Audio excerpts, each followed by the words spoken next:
Paz do Senhor, povo de Deus, você está no Minuto EBD, um minuto de estudo com você. E aqui quem está falando é Rai Santana, a paz a todos. E vamos aí para mais uma videoaula, que é a videoaula de número 5, que tem por título Conselhos Valiosos para a Vida Cristã e Família.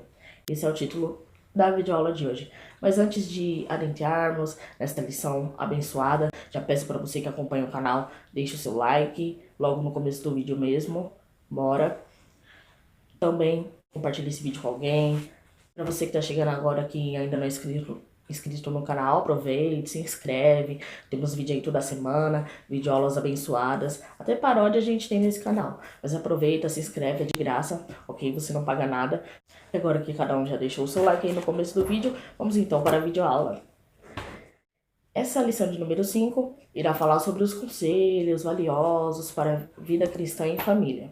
Observe que não é apenas para a vida cristã, mas sim para a vida cristã em família. Então, logo por esse título já dá para ter uma noção do que iremos falar lá na frente, né?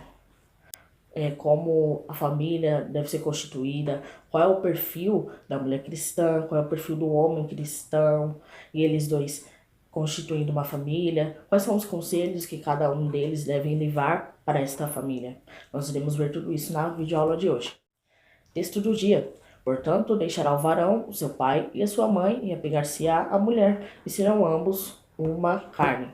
Gênesis capítulo 2, versículo 24.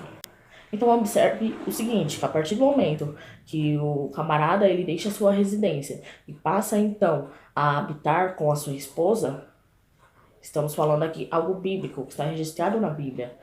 Eles dois passam a constituir uma família. Simplesmente pelo fato desse homem se despedir de sua família em casa e ir se unir com uma mulher. A partir desse momento, ele constitui uma nova família. Síntese. O matrimônio feliz e duradouro é aquele no qual os cônjuges compreendem seus respectivos papéis e responsabilidades à luz da Bíblia, respeitando-se mutuamente. E aí, olha que coisa maravilhosa. A aula de hoje vai falar sobre os conselhos valiosos para a vida cristã e família. Deus, ele foi quem instituiu, foi quem fundou a primeira família. Em Gênesis, no capítulo 2, do versículo 19 ao versículo 25, você vê como foi constituída essa família, formada por Adão e Eva. A partir do momento que eles se unem, é constituída uma família. Deus, ele foi quem criou a família. E não apenas criou a família, instituiu a família, mas ele se importa tanto com essa união, com esse conjunto chamado família, que ele não somente criou, instituiu a família, como também deixa conselhos para que essa família ela se mantenha por um bom tempo, para que essa família tenha uma vida duradoura. Então observe o cuidado de Deus. Ele não somente institui algo, mas também deixa conselhos valiosos que, se seguidos, ajudarão. E como estamos falando aqui de família, ajudarão para que essa família venha ter uma vida longa, venha durar, venha permanecer. Ao deixar esses conselhos, Deus mostra o quê? O cuidado dele para com a família. A família, para quem não sabe, foi uma instituição criada por Deus. E hoje em dia nós vemos que o inimigo tem tentado de todas as maneiras destruir a família, desmoralizar a família, acabar com a família. Ele distorce o padrão, o conceito de família. Porque é sempre assim, Deus vai lá criar algo bom, vem o inimigo, distorce e mostra às pessoas que dá para constituir a família de outra forma. Mas nós sabemos que essa não é a visão bíblica, esta visão qual vemos na sociedade atual. Não preciso citar, você com certeza está por dentro e sabe o que nós vemos por aí nessa sociedade afora. E a própria Bíblia vai falar que o que Deus ajuntou não separe o homem. Isso está na Bíblia, registrado em Marcos, capítulo 10, versículo 9. Mas falando em família, como é que eu faço para minha família ter um relacionamento saudável, para minha família perpetuar, durar um bom tempo, todo mundo em harmonia um com o outro, para que minha família seja bem-sucedida no relacionamento entre os membros? O que eu preciso fazer? Simplesmente seguir os conselhos que Deus deixou. Perceba que Deus ele mostra o seu cuidado. E ao contrário de algumas coisas que nós vemos criadas por aí, somente criam e não se preocupam em deixar orientações para que isso dure. Mas Deus ele é diferente, ele mostra o seu cuidado criando algo, mostrando o modelo ideal e também deixando conselhos para que esses durem. Lembra o versículo que eu citei, o que Deus ajuntou, não separe o homem? Deus ajuntou, o projeto de Deus é que continue junto o resto da vida. Mas como é que eu faço para continuar junto o resto da vida? Como é que eu faço para esse relacionamento, essa minha família ser bem-sucedida? É simplesmente seguir os valiosos conselhos que Deus deixou. A sua família só não vai durar, a sua família só não vai para frente se você não quiser, porque conselho Deus deixou. Então, se você seguir esses conselhos, vai dar tudo certo. E como estamos falando em família, a responsabilidade não é apenas do homem, não é apenas da mulher, não é apenas dos filhos que vêm posteriormente, mas cada um dos membros da família, eles têm uma responsabilidade. Não foi uma instituição criada por Deus? Deus não deixou conselhos? E por que cada um dos membros não segue os conselhos deixados? Se seguir os conselhos que foram deixados, as orientações que foram fornecidas pelo próprio Deus estão registradas na Bíblia, a família vai durar, vai ficar por um bom tempo, terá um relacionamento saudável. Mas por quê? Porque a família procura seguir as orientações deixadas por Deus. E na aula de hoje, mais à frente, nós iremos ver que orientações são essas, ok? Essas orientações fornecidas pelo próprio Deus. Como esta lição aqui que estamos estudando, ela é voltada para a classe dos jovens, irá fornecer de uma forma diferente as informações aqui. Então essa lição, para aqueles que são jovens e ainda não casar, guarde esses conselhos, mas para aqueles que já estão casados, já estão dentro de um relacionamento, já têm as suas famílias, é válido também aplicar. Nunca é tarde para se aplicar algo, ainda mais quando esse algo tem base bíblica, quando esse algo vem da palavra de Deus. Nunca é tarde. Introdução. Nesta aula iremos estudar uma porção da epístola em que Pedro profere diversos conselhos sobre a vida familiar, na qual enfatiza os deveres conjugais do homem e da mulher cristã, o valor que a Bíblia atribui ao matrimônio e as obrigações que ela impõe aos cônjuges dentro do plano de Deus, contraria frontalmente, ou seja, de frente, os padrões adotados pela sociedade pós-moderna, padrões estes que têm conduzido a família ao colapso. Então, algo que você com certeza já deve ter identificado é que os conselhos fornecidos aqui, uma vez para você que está no padrão mundano, esses conselhos fornecidos nesta videoaula baterão de frente com aquilo que você acredita ser certo, porque você está seguindo os conselhos dessa sociedade.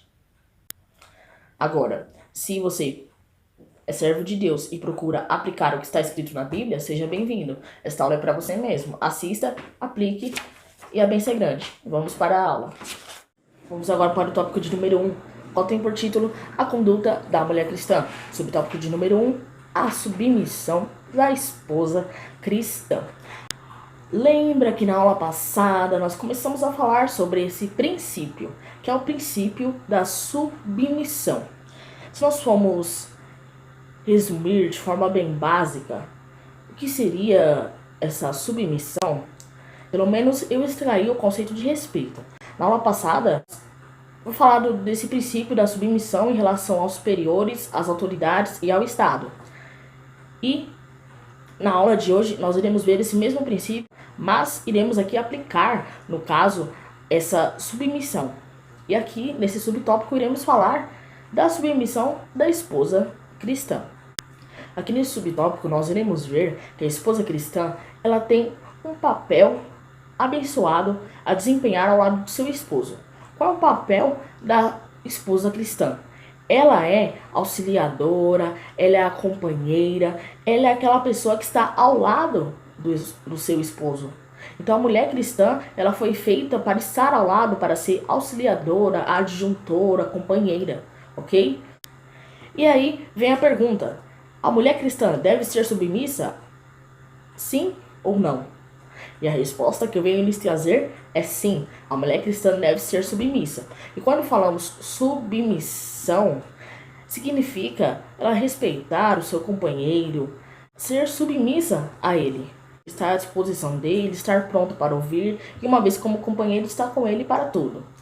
Mas a própria revista, ela alerta, a mulher cristã deve ser submissa, sim, mas não deve estar em uma submissão cega. Um exemplo, a mulher cristã tem o seu marido e ela não pode opinar em nada, deve fazer o que ele manda. Não é esse tipo que estamos falando. Muitas das pessoas distorcem esse princípio da submissão, achando que quando fala para a mulher ser submissa ao marido, que ele deve falar uma coisa e ela deve obedecer o que ele está falando. Não, ele não é um coronel, ele não é um ditador para falar e ela simplesmente obedecer. O que ela pode fazer é concordar, ou caso ela discorde, ela manifesta. Mas quando fala em submissão, significa ela respeitar o seu marido, uma vez que ele é o cabeça da casa, mas ela, como companheira adjuntora, deve ser submissa. E estamos falando aqui de submissão, não confunda as palavras. E a própria revista vai falar que essa submissão não deve ser cega. E algo que nós devemos ressaltar é que, uma vez essa submissão não sendo cega, a mulher tem total direito de se manifestar no relacionamento, de caso seu cônjuge fale algo ela não concorda, ela deve expressar a sua opinião, ela estar ali somente para ser submissa, não para receber ordens dele e ficar quieto, não, ela está ali para ser submissa, respeitar o seu companheiro, ok? Algo que nós temos também que destacar é que dentro do casamento, a mulher ela deve ser submissa ao seu marido e não ao sexo masculino. Muitos distorcem essa ideia achando que a mulher deve ser submissa ao sexo masculino. Veja bem, se eu estou me referindo para uma esposa cristã, ela deve ser submissa no seu casamento para o seu marido, não para o sexo masculino em geral, ser submissa para qualquer um, não, para o seu marido. E o porquê fala-se de submissão? A esposa cristã ela ser submissa ao marido. Nós vemos aqui na própria revista que vai falar que Deus deu autoridade para um marido dentro do lar. Então, numa família, o marido ele representa o cabeça. Mas, como eu citei anteriormente, a mulher ela também tem um papel importante. Ela é aquela que está do lado, ela é aquela companheira, a auxiliadora. Então, tudo que ele precisar, ela estará ali do lado para fornecer uma ajuda, fornecer um ombro amigo se precisar. E ela, a mulher cristã, a esposa cristã, ela tem a mesma dignidade que o esposo cristão ele tem. Tanto homem quanto mulher, ambos têm a mesma dignidade. A Bíblia, ela ressalta os dois. Ela não fornece honra apenas a um, não fornece dignidade apenas a um, mas os dois são honrados, os dois são dignos. Na perspectiva cristã não há distinção entre homem e mulher. Estamos falando aqui, é claro, no tratamento para com os dois. Na perspectiva cristã não há essa distinção em relação ao tratamento, porque em Cristo todos nós somos um, tanto homem como mulher, todos nós somos um só em Cristo Jesus, ok? Agora para o subtópico de número 2, que tem por título o valor da mulher no cristianismo. E observe só. Para quem não sabe, o cristianismo ele foi responsável por trazer à mulher a posição de igualdade. Igualdade não somente social, mas dignidade também social. Em muitas tradições e culturas antigas, nós vemos que a mulher ela era muitas das vezes tratada como escrava, ela era afastada da sociedade, elas tinham um papel de inferioridade. E quem foi responsável por resgatar a dignidade da mulher, trazer essa mulher para um patamar de igualdade social, foi o cristianismo. E aqui nós vemos na revista que irá falar que a cristandade sempre defendeu a valorização da mulher como imagem e semelhança de Deus. E olha que coisa linda isso. Deus, ele o tempo todo, ele sabia que a mulher era digna, sabia que a mulher devia ser tratada em um patamar de igualdade. Mas o que distorceu isso foi as culturas antigas, que colocavam a mulher em uma posição diferente, que colocavam a mulher como escrava. Mas Deus, ele sabia que, como imagem e semelhança dele, a mulher ela deveria ser tratada num patamar de igualdade. Ela tinha os mesmos direitos que qualquer outro cidadão, que qualquer outra pessoa da sociedade tinha. Não é porque ela era mulher que ela deveria ser excluída, deveria ser escrava. Não, pelo contrário, Deus valorizava muito a mulher. Voltando aqui um pouco, quando Jesus Cristo veio a essa terra. Olha que maravilha, o próprio Jesus, quando ele veio, ele mostrou que a mulher, diferentemente do que a cultura colocava, ele veio e ressaltou que a mulher, ela deve ter essa igualdade social. Ela também é digna, como qualquer outro ser humano, ela é digna. O próprio Jesus Cristo, quando veio na época, tem vários relatos de passagem deles, no qual ele conversou com uma mulher que ele não poderia conversar, segundo o costume da cultura daquela época, que foi a mulher do poço. Primeiramente porque aquela mulher ela era samaritana, ela era de outro povo, no qual os judeus tinham uma espécie de rivalidade. E Jesus, sendo judeu e essa mulher samaritana, ele não poderia conversar com ela, primeiramente porque ela era samaritana, segundo porque ela era mulher. Não era da cultura da época os homens ficar conversando com mulheres, a sós ainda. Mas Jesus, ele tinha todo um propósito para a vida daquela mulher e toda uma mensagem para lhe falar. Por isso que ele estava ali conversando com ela. Essa passagem você encontra em João 4. Nós temos também a passagem no qual Jesus defende uma mulher que foi pega em adultério. Jesus manifesta ali o reino e mostra para aquelas pessoas que quem não tem pecado, atira a primeira pedra. Olha o que a cultura da época ia fazer com aquela mulher. Aquela mulher, ela iria morrer apedrejada. Por quê? Porque ela foi pega em adultério. Mas aí vai a primeira pergunta. Ela foi pega em adultério? Ok. Não estou justificando ela de nada. Mas e a pessoa que foi pega juntamente com ela em adultério? Porque pela cultura, somente a mulher seria apedrejada. Alguém tem a resposta? E por que somente a mulher seria apedrejada? Cadê a pessoa que foi pega com ela em adultério? E aí Jesus vem em defesa dessa mulher. Temos diversas outras passagens em que Jesus, ele mostra ali que a mulher está na mesma posição de igualdade.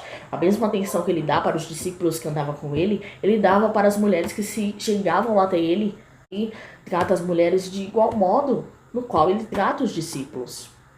Então nós vemos que para Deus, quando falamos imagem e semelhança, a mulher ela tem a mesma igualdade.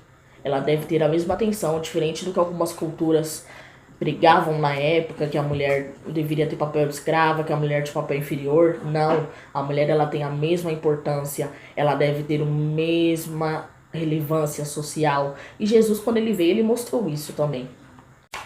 E aí, mais à frente na revista, irá falar que a mulher, ela sendo a imagem e semelhança de Deus e tendo a mesma igualdade e dignidade social que todos merecem, vai falar que esses ensinamentos de que a mulher tem a mesma dignidade, a mesma igualdade social, que a mulher tem o mesmo valor e que inclusive é a imagem e semelhança de Deus, esses ensinamentos, eles quebram algo que a sociedade aí fora está pregando, algo que nós devemos rejeitar. Duas coisas diferentes, mas que são totalmente exageradas e não tem nada a ver com a palavra de Deus. Nós vemos aí fora na sociedade a supervalorização do sexo masculino, que é o que nós chamamos de machismo, e nós vemos também aí fora pregado na sociedade algo que distorce o papel da mulher e mostra uma conduta totalmente diferente, que é o que nós vemos aí fora, que é chamado de feminismo.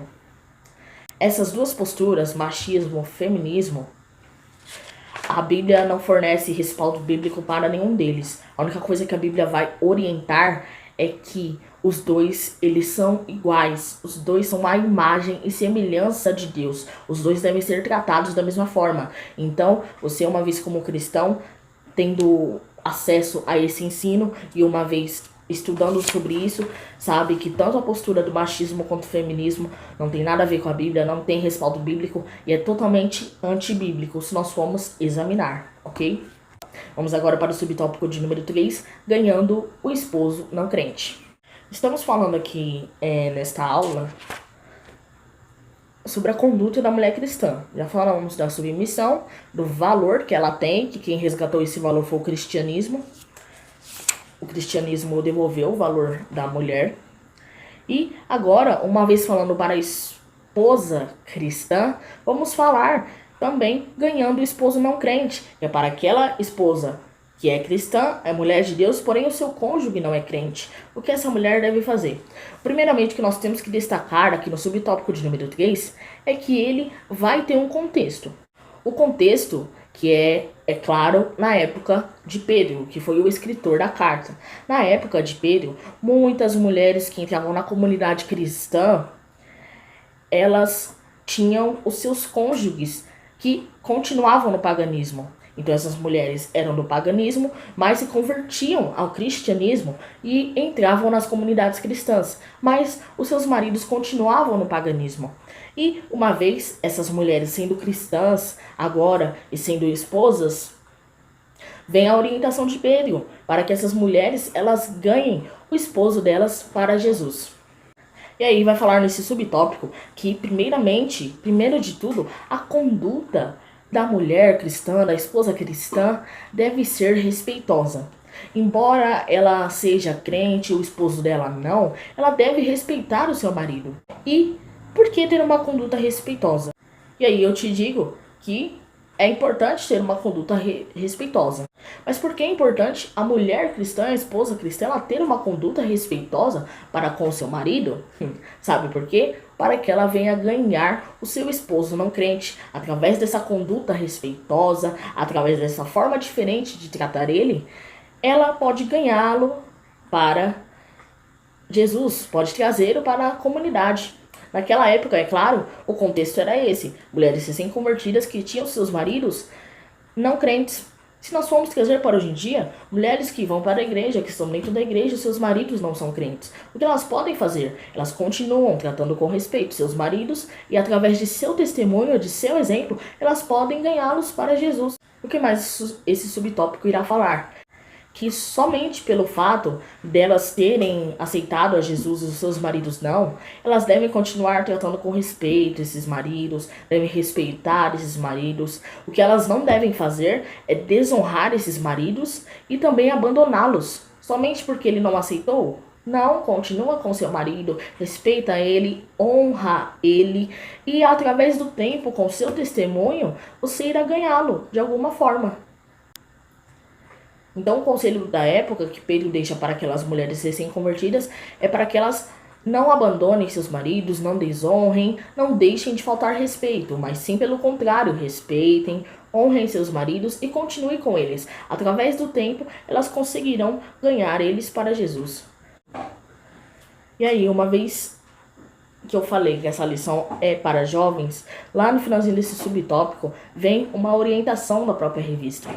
Por esse motivo, jovem, a decisão de constituir uma família deve ser tomada com muita cautela e oração, pois não se trata de um simples contrato, solene ato pelo qual a mulher e o homem se tornam uma só carne.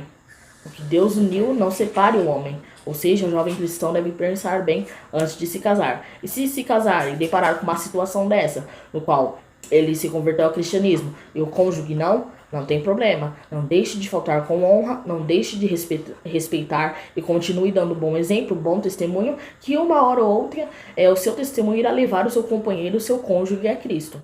Agora para o tópico de número 2, o qual tem por título A Verdadeira Beleza. Subtópico de número 1, o perigo da vaidade. E é claro que esse subtópico de número 1 está no contexto da época de Pedro. E lá na época de Pedro, sabe o que acontecia? Lá na cultura pagã havia algo muito excessivo, uma ideia muito excessiva em relação ao padrão de beleza. Eles prezavam muito isso, eles se preocupavam muito com a aparência exterior, se adornavam por fora, faziam o que fosse possível para que o lado de fora ficasse tudo maravilhoso. Para eles aquilo representava a vaidade, a beleza, mas esse excesso todo do qual estamos falando é na cultura pagã. E aí vem Pedro orientando os cristãos da época, aqueles que faziam parte da comunidade cristã, para eles tomarem cuidado com o perigo da vaidade. É claro aqui que estamos falando de vaidade no sentido excessivo. Não é pecado você se arrumar, não é pecado você pentear o cabelo, passar um desodorante, estar arrumadinho. O perigo está no exagerar dessas coisas. Aqui nesse subtópico, Pedro alerta os cristãos daquela época a tomarem cuidado, porque Se os pagãos valorizavam muito a beleza, valorizavam muito a vaidade, era algo muito excessivo, os cristãos acabaram de sair do paganismo. Então eles entravam no cristianismo, muitas das vezes trazendo essas coisas, essas bagagens que eles já tinham lá do outro lado no paganismo. Então Pedro orienta eles para que eles venham tomar cuidado com essa vaidade, esse exagero. E quando falamos aqui que Pedro falou para aquela comunidade, ele traz uma advertência contra a conduta vaidosa. E no que consiste essa conduta vaidosa? É a valorização excessiva da aparência exterior. Vamos ver o que Provérbios vai falar acerca disso? Lá na Bíblia, em Provérbios, capítulo 31, versículo 30, que irá falar assim: enganosa é a graça, e vã a formosura, mas a mulher que teme ao Senhor, essa será louvada. Se a própria Bíblia fala que vã é a formosura, para que essa preocupação excessiva com o que está por fora, com o exterior? Isso fazia parte da cultura pagã da época de Pedro. Então Pedro ele traz o alerta para aquela comunidade cristã, para aquela igreja, para que eles tomem cuidado com isso. E aí o que eu venho vos falar é que se naquela época já foi necessário a conscientização para que os cristãos tomassem cuidado com isso, imagine no presente século, que é o século no qual estamos, o século 21. Imagine hoje em dia. Naquela época já deveríamos tomar cuidado? Sim. Imagine nos dias de hoje.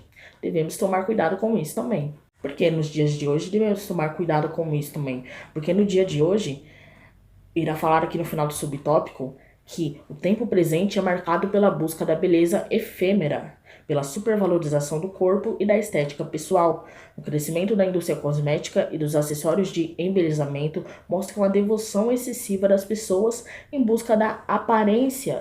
Quando falamos de aparência, corpo ideal, tudo isso é claro que mostra o exterior. Vamos agora para o subtópico de número 2, ao qual iremos falar sobre a verdadeira beleza. Então, se devemos tomar cuidado com a vaidade, porque ela é perigosa. Afinal, qual é a verdadeira beleza? E aí, no subtópico de número 2, irá falar que a verdadeira beleza não está no exterior, ou seja, não está no que nós vemos por fora. A verdadeira beleza está no interior, no que há por dentro. E esse subtópico irá falar assim, que além de o que é belo estar por dentro, está no interior, o que é belo mostra o encanto, e esse encanto ele brota do interior. E que encanto é esse? Esse encanto consiste num caráter manso e sossegado. E por que isso é importante? Sabe por quê? Porque isso para Deus é precioso. Um caráter manso e sossegado é precioso diante de Deus. Então perceba que a verdadeira beleza por fora é bonito, por fora deve estar tudo arrumado, tudo maravilhoso, sim. Mas cuidado para não se preocupar muito com por fora e se preocupar com o que há lá dentro, com o que há no interior. E aí vai a pergunta: como está o seu interior? Será que você tem dado mais atenção? Será que você tem cuidado mais para aquilo que está por fora, que é aquilo que os outros veem? Ou você está se preocupando em cuidar mais do que está por dentro? A sua conduta, o seu caráter, a beleza interior. E por mais que os outros não vejam, há um que vê o que está por dentro. Aí responda a pergunta para você mesmo: você tem se preocupado mais com o exterior, que é o que os outros veem? Ou você tem se preocupado mais com o interior, que só há um que vê? E esse um é o único que nós devemos nos preocupar. Não nos preocupar com o que os outros dizem, com o que os outros acham ou deixam de achar. Nós devemos nos preocupar com o que Deus pensa acerca da gente, não do que os outros pensam acerca da gente. E uma vez se preocupando com o que Deus pensa acerca da gente, nos preocuparmos com o interior, com o que há por dentro. Se preocupar com fora, se arrumar, não é pecado. Você deve se arrumar. Só cuidado para não se preocupar muito com o exterior, com o que há por fora, e não se preocupar nada com o que há por dentro. Então vamos tomar cuidado. Vamos ter equilíbrio, inclusive nisso. Cuidar do exterior, legal, mas cuida do interior também. Devemos cuidar do interior, sim, mas nem por isso devemos deixar o exterior de qualquer forma. Andar largado por aí, cabelo despenteado, não. Devemos cuidar do exterior, mas também do interior, é claro. E a revista irá falar assim a mulher cristã é aconselhada a se vestir com modéstia e discrição, com graça e elegância. Pode-se revelar um viver lindo e transformado por Cristo, tendo como modelo as santas mulheres de Deus. Aqui nesse final do subtópico está falando acerca das vestes. Aquilo que trajamos, ele revela algo sobre nós. Uma vez sendo a mulher cristã, a esposa cristã, você deve tomar cuidado naquilo que você veste, naquilo que você traja. Mas querendo ou não, isso faz parte e revela algo sobre você. E como a mulher cristã, a esposa cristã, ela deve se vestir. Falamos aqui de como ela deve ser, como deve ser sua conduta. Mas a Bíblia deixa instruções acerca do vestir também. Que ela deve se vestir com modéstia e discrição, com graça e elegância. É assim que a mulher cristã ela deve se trajar. Vamos agora para o tópico de número 3, o qual tem por título A Conduta do Homem Cristão. Subtópico de número 1, a responsabilidade do esposo cristão. Já falamos no tópico de número 1 sobre a conduta da esposa cristã e outras coisas mais. E agora, no tópico de número 3, iremos falar sobre a responsabilidade do esposo cristão. Agora, toda a aplicação do tópico 3 vai para o esposo cristão. A revista irá falar aqui na responsabilidade do esposo cristão. E qual é essa responsabilidade? Vai falar aqui na revista que o esposo e pai cristão ele deve governar a sua casa com autoridade e não com autoritarismo. Não confunda autoridade com autoritarismo. Falta de respeito e truculência. 3 coisas que o esposo cristão ele não deve ter é autoritarismo, truculência e falta de respeito. Essas 3 coisas não devem fazer parte do perfil do homem e do esposo cristão, mas sim ele deve governar com autoridade. E autoridade é diferente de autoritarismo. Quando você tem autoridade, você fala, as pessoas te respeitam, ok. Agora você achar que manda em tudo, você ser autoritário, é uma espécie de coronel, faz o que eu mando, pronto e acabou. Mas não é assim que funciona. Você tem autoridade porque pela Bíblia, Cristo te constituiu cabeça do seu lar. Então, uma vez você tendo autoridade, deve ser dado respeito a essa autoridade. Agora, essa autoridade é diferente de autoritarismo, que é onde você quer impor algo e quer que aquilo seja feito. Isso não tem nada de bíblico, isso está errado. Mas autoridade, sim, é dada ao esposo cristão. Uma vez ele sendo esposo, homem cristão e pai também do lar, ele tem autoridade para governar a sua casa. E há uma diferença entre aquele que tem autoridade e aquele que impõe o autoritarismo. Aquele que tem autoridade, ele é o líder do lar. E isso é o que o homem cristão, o esposo e pai cristão, ele deve ser. Ele deve ter autoridade, deve ser o líder do lar. Agora, aquele que impõe o autoritarismo, ele acha que é o ditador, mas isso não tem nada de bíblico, não deve se fazer isso. O perfil que o homem cristão, o esposo, o pai cristão deve ter é de líder, cabeça do lar, governar o seu lar, ter autoridade. É somente ser o líder do lar? Essa é a única responsabilidade do esposo cristão? Não, não é somente essa a única responsabilidade do esposo cristão. O esposo cristão ainda deve cumprir fielmente o papel de governante, protetor e provedor do lar. E vai falar aqui na revista que, como se não bastasse isso, não deve somente ser levado para o lado material, mas deve principalmente ser levado para o lado espiritual. Ele deve ser um protetor, um provedor e um governante, inclusive espiritualmente. Deve fazer essas coisas no material? Sim, mas no espiritual e no emocional também. Então, olha a importância. Vamos agora para o subtópico de número 2, que vai falar sobre coabitar com entendimento. E o que significa esse coabitar com entendimento? Esse coabitar com entendimento, a revista irá falar que ele implica no constante diálogo e como um acordo, visando o bem-estar de toda a família. Seguindo o raciocínio aqui desse subtópico de coabitar com entendimento, Esse subtópico vai falar algo muito importante também, que os trabalhos, os afazeres do dia a dia não podem tirar a atenção e o cuidado do marido, do esposo cristão em relação à esposa cristã. Então, cuidado com as tarefas do dia a dia, pois eles não podem tirar a atenção do esposo para com a esposa cristã. Continuando nesse raciocínio, nós vemos lá em 1 Pedro, capítulo 3, no versículo 7, que irá falar assim: igualmente vós, maridos, coabitai com ela com entendimento, dando honra à mulher, como vaso mais fraco, como sendo vós os seus cordeiros da graça da vida, para que não sejam impedidas as vossas orações. E o termo que nós temos a destacar aqui é essa parte, como vaso mais fraco. Entenda bem, Pedro não está falando que a mulher, ela é inferior em relação ao homem. Pedro não está querendo dizer isso. Uma vez que essa aplicação é para o esposo cristão, Pedro está querendo chamar a atenção do esposo cristão para em relação à esposa, que ele deve cuidar com esmero, com carinho de sua companheira, como se ela fosse um delicado vaso de porcelana. Então, ele deve ser um cara cortês, deve ser um cara cavalheiro e deve compreender a sua esposa cristã, uma vez ele sendo um esposo cristão. Agora vamos para o subtópico de número 3, que irá falar sobre a igualdade espiritual.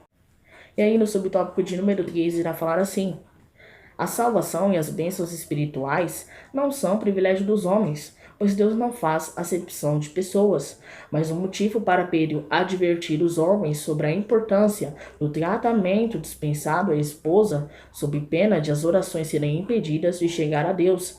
Em outras palavras, a relação matrimonial tem consequências espirituais.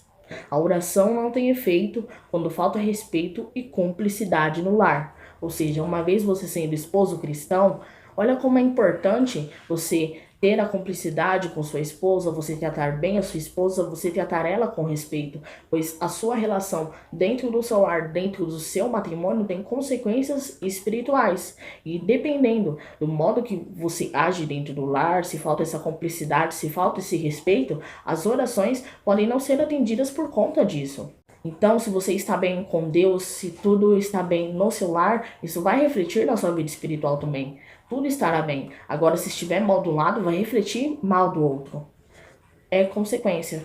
E da mesma forma que em relação ao matrimônio, o próprio subtópico vai falar que a oração não tem efeito quando falta respeito e cumplicidade no lar. Então, olha a importância aí, deve haver respeito, deve haver cumplicidade no lar. E uma vez que estamos falando aí para esposo cristãos, pois o tópico de número 3 foi inteiramente dedicado ao esposo cristão. Então, cada um aí que assistiu a sua aula, pegue a sua parte. Se você é um homem cristão, esposo cristão, pega a sua parte. Se você é mulher cristã, esposa cristã, pega também a sua parte, que foi lá no tópico de número 1. E essa foi a videoaula de hoje. Vamos apenas para a conclusão. Aprendemos nessa lição que, não obstante o homem seja a autoridade do lar, ele tem a responsabilidade de amar, honrar e respeitar a sua esposa. Enquanto isso, a mulher sujeita-se voluntariamente ao esposo, porque isso é agradável a Deus. Deste modo, quando o casal se ama e se respeita mutuamente dentro de um clima de comunhão e de compreensão, a morada é abençoada por Deus.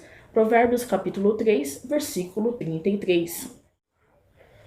Ou seja, perceba que toda essa relação, esse relacionamento saudável no matrimônio, ainda mais para cristãos, havendo toda essa cumplicidade dentro do lar, todo esse respeito, isso reflete na sua morada. A sua morada será uma morada abençoada por Deus. E creio que isso é o que cada um de nós queremos, para aqueles que são cristãos, esposos e esposas e já estão dentro de um relacionamento. Deus abençoe sua vida. E para você que é jovem e me assiste, guarde esse conselho. Um dia você poderá aplicá-lo em sua família. E essa foi a videoaula de número 5. Deus abençoe a cada um pela presença. Deixe o seu like nesse vídeo, compartilhe com alguém, abençoe a vida de alguém com esse vídeo. Se você é novo no canal, não se esqueça de inscrever e ativar as notificações. E assim que sair o vídeo, você já fica por dentro, ok? Deus abençoe a cada um de vocês e até a próxima aula. Tchau, tchau.